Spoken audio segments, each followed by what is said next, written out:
So a lot of times pastors wonder, how do I get more creative? I mean, we know that creativity is an important part of ministry in general and preaching in particular. And yet a lot of us may feel like we're not naturally creative. That's for those other people. That's for the painters and the novelists and the singers. And so how can I become more creative? And I don't consider myself a naturally very creative person. But what I do know is that I recognize the importance of it. And so I began to, frankly, copy people until I learned how to do it. When I found other pastors who were doing very compelling things with their sermon series and the way they designed their messages, I first of all, I mimicked it, and then I began to adapt it.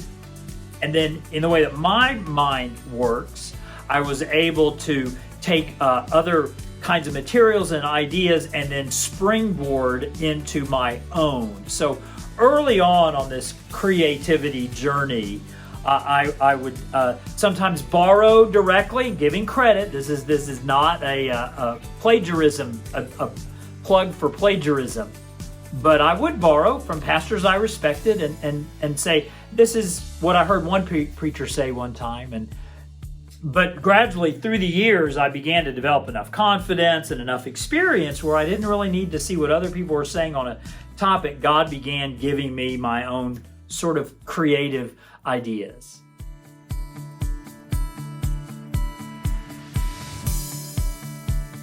Another way that I have increased my own creativity is just been pretty purposeful about my own exposure to the arts. I'm always reading a novel.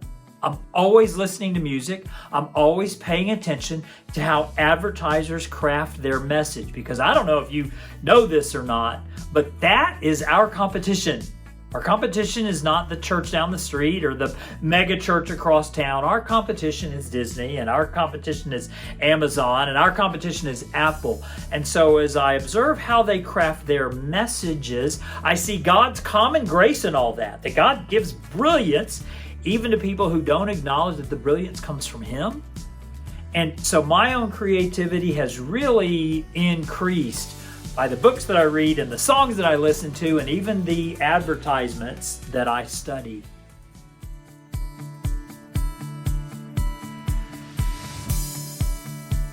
That's such an interesting question. Why do pastors need to be creative?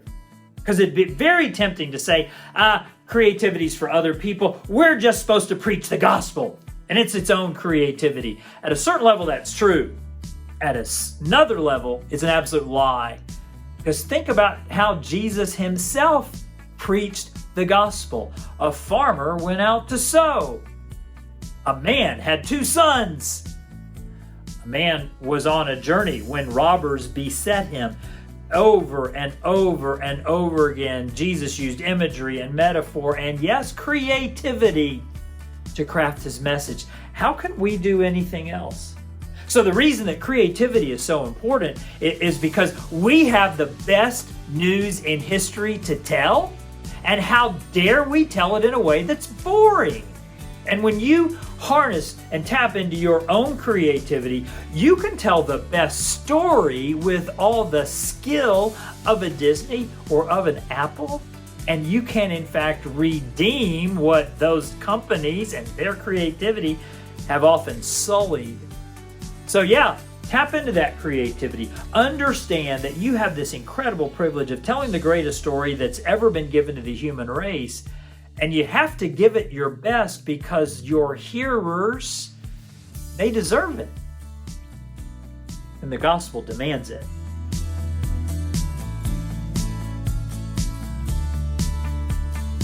It's an interesting question about how my creativity impacts this team that I work with at our church, because we have a large staff.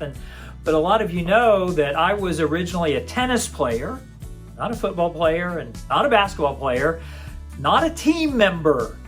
Tennis players love to work by themselves. And to a large degree, that's still the way that I work, especially in message prep. There's not a lot of give and take at our church. I know some brilliant pastors and speakers are able to develop their sermons in a community, and God love them. That would just kill me. So I think God wires different people different ways. But if you're one of those people and you're really wrestling with how do you get more creative, I do have one resource that I want to recommend. This is a book called, and I didn't write it, it's called Think Like a 5-Year-Old, Reclaim Your Wonder and Create Great Things by a friend of mine named Len Wilson. And so we had a guy on our staff, and he was really not feeling like he had creative juices for his own area of ministry. Got him this book and got him some coaching, and he began to realize, oh, I just told myself that I wasn't creative, and I told myself a lie. And this equipping has helped him tap into who he really is at his core.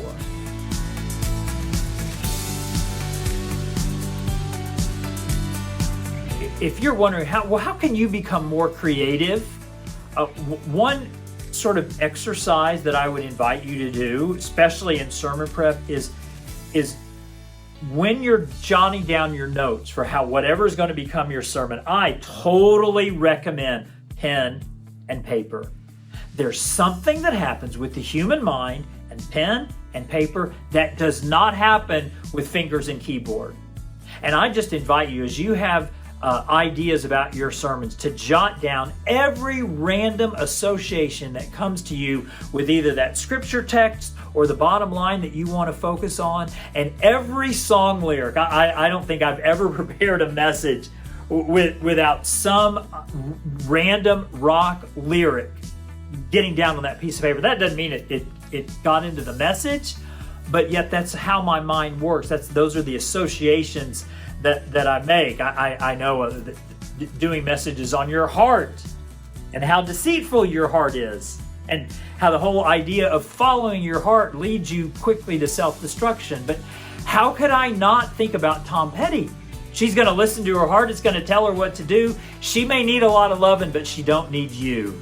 And so that's just how my mind works. And by referencing that lyric and 10 others, or a commercial that I saw, or an experience that I had, pretty soon my sheet of paper is littered with analogies and connections and, creativity.